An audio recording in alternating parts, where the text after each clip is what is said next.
Alarm घड़ी बज उठी, पर आवाज कुछ अलग थी।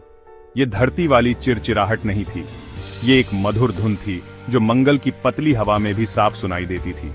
एक जवान लड़की माया उठी और उसने अपनी आंखें मलीं। उसने अपनी कलाई पर बंधे क्रोनोमीटर पर नजर डाली। सुबह के 6 बजे मंगल का समय, स्कूल जाने का समय। पर यह कोई आम स्कूल नहीं था और माया भी कोई आम लड़की नहीं थी। माया मंगल ग्रह पर जन्मी पहली पीढ़ी का हिस्सा थी। वह भागकर अपने परिवार के लिविंग मॉड्यूल की खिड़की के पास गई। उगते सूरज की हल्की धुंधली रोशनी में नहाया हुआ मंगल ग्रह का नजारा उसके सामने फैला हुआ था। प्राचीन हवाओं द्वारा गढ़े गए विशाल लाल टीले क्षितिज तक फैले हुए थे। दूर वह विशाल सौर सरणियों की चमक देख सकती थी, जो उनकी छोटी सी बस्ती के लिए जीवनदायिनी ऊर्जा का संचयन कर रहे थे। उसके आगे मंगल का विशाल अनछुआ जंगल इशारा कर रहा था। माया ने उत्साह का अनुभव किया। उसके पूर्वजों ने इस पल का सपना देखा था, मनुष्यों के किसी दूसरे ग्रह पर चलने का। अब वह इस बात का जीवंत प्रमाण थी कि सपने चाहे कितने भी असंभव क्यों न हो, सच हो सकते हैं। पर वह जानती थी कि मंगल पर जीवन आसान नहीं था। यह कठोर वातावरण के खिलाफ एक निरंतर संघर्ष था, मानव सरलता और लचीलापन का प्रमाण। लेकिन माया और उसकी पीढ़ी के लिए यही घर था। हर दिन एक नए रोमांच जैसा लगता था, एक नई चुनौती पर विजय पाने जैसा।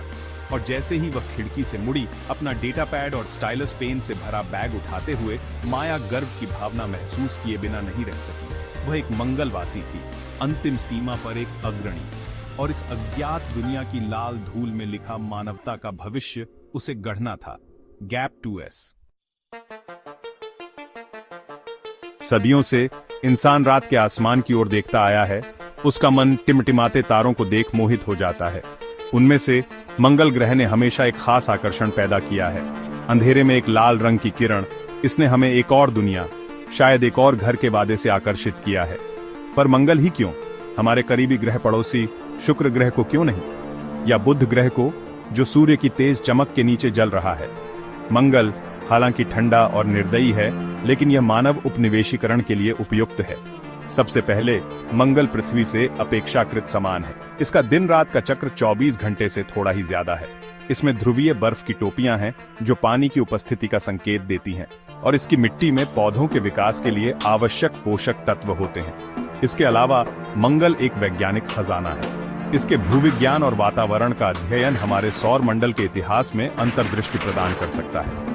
मंगल ग्रह पर जीवन की खोज मानव इतिहास की सबसे गहन वैज्ञानिक खोजों में से एक होगी। लेकिन शायद मंगल ग्रह पर जाने का सबसे सम्मोहक कारण मानव भावना में ही निहित है। हम स्वभाव से खोजकर्ता हैं, जो झांत की सीमाओं को आगे बढ़ाने के लिए प्रेरित हैं। मंगल ग्रह का उपनिवेशीकरण मानवता के लिए अगली बड़ी छलांग का प्रतिनिधित्व करता है। मंगल ग्रह की यात्रा चुनौतियों से भरी दौड़ में सिर्फ पहली बाधा है।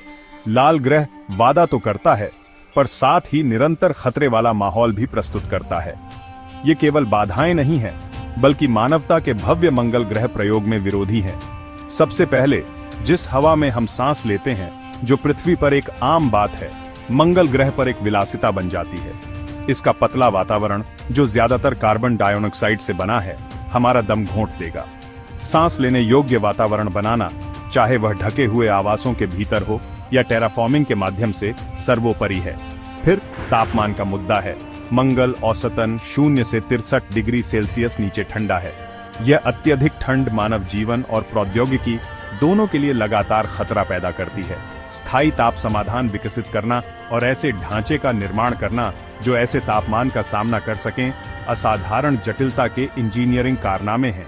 विकिरण, अंतरिक्ष में छिपा एक खामोश हत्यारा, मंगल ग्रह पर और भी खतरनाक हो जाता है।